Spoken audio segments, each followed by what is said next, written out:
Hello everyone, I'm the Saxy Gamer, and today we're here for yet another Civilization 6 Hero Spotlight, where today we are taking a look at a hero that I'm sure a lot of people pronounce wrong because it's not Hippolyta, it's not Hippolyta, it's Hippolyta, because she is Greek. So let's go ahead and talk about her backstory. So Hippolyta comes from Greek mythology, and she was the queen of the Amazons. So the Amazon was a tribe or a group of strong female warriors that were said to be as strong as some of the other, like the male legions of warriors.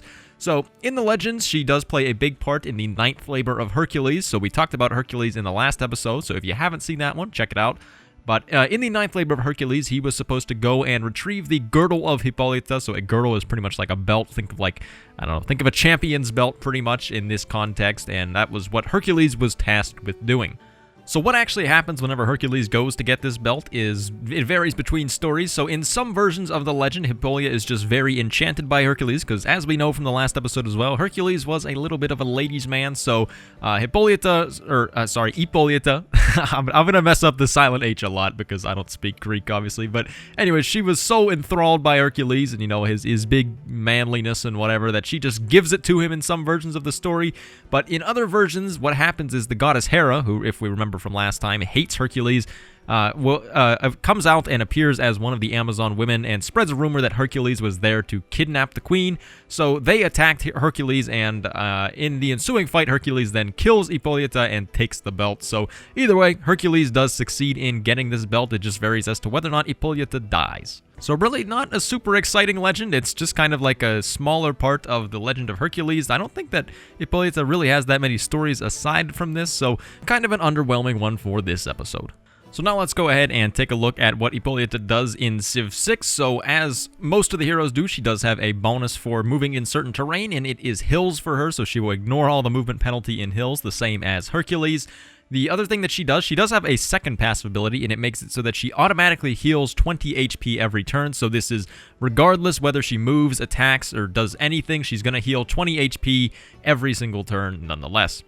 She does have an active ability as well, and she is kind of unique because she doesn't have any charges for her active ability, so it's one that you can use every single turn if you really want, and what you do with it is you target an adjacent friendly unit and you restore that unit's movement and attacks, and it's usable once per turn, so you can't just go spamming this everywhere. You can only do it one time, or for a single unit once every turn. So this active ability actually is quite strong in certain circumstances. So the way that I like to use it best is whenever I'm attacking cities to give a siege unit multiple attacks per turn, because this with artillery or bombers or catapults or things like that can be really, really impactful in getting you a lot of extra damage to city walls. You can also use this when you're defending to give a defending ranged unit 2 attacks per turn, or if you are very highly promoted on that ranged unit, you can even give them a 3rd attack per turn, which obviously is going to make that unit quite strong in terms of its defensive capabilities. You could also use this on a melee unit, but it's kind of less effective on them because after you do the first attack, then you're obviously going to be at lower HP, which means your second attack is going to be a little bit weaker. So I tend to favor this on units that have ranged attacks.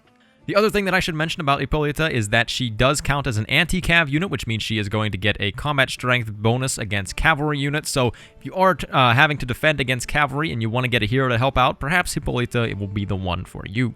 Let's also, of course, take a look at Hippolyta's combat strength numbers, so I'll show them up here. She is kind of middle of the road, on the borderline of one of the lower combat strength heroes. Obviously, she is going to be stronger than pretty much any other normal unit that exists in the era with her, but she is quite a bit weaker than someone like Hercules or Beowulf, so that is something to keep in mind. Obviously, if you're fighting cavalry, that will make up for that difference a little bit, but against other heroes, she doesn't tend to fare quite as well.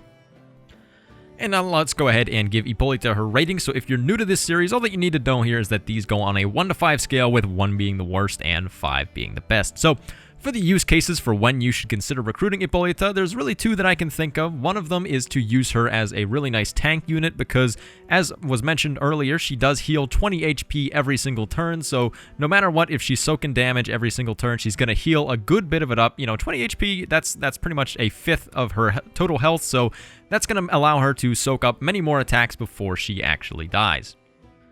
The other really good way to use Hippolyta is for using her to get multiple hits with a ranged or siege unit, and I think siege unit is the one that really stands out to me the most here, because being able to get extra hits with your catapults or bombards or things like that will make it a lot easier to take out cities whenever you're fighting against walls, because the faster those walls go down, then the faster you can take the city, but two, the shorter amount of time that you are taking hits from those walls. So for those instances, I think that she can be a really, really good hero. It's a little bit more selective than some of the other heroes, but she does have a very strong ability in buffing up your siege units like that. So with all of this in mind, I think that she deserves a 4. I think that she is a fairly good hero, especially for this reason. I admittedly almost gave her a 3 just because, aside from this ability, she's really not that spectacular, because she's pretty middle of the road in terms of combat strength and doesn't have an active effect that really does much outside of domination, but just for the fact that this is a very good both attacking and defending active ability that can help you take out cities or kill enemy units, I think that she is well deserving of the 4 here. So thank you everyone for watching. I have been the Saxy Gamer. If you enjoyed the video, feel free to like. If not, feel free to dislike. And if you're looking for some more Civilization 6 content, feel free to subscribe. Thank you for watching, and goodbye.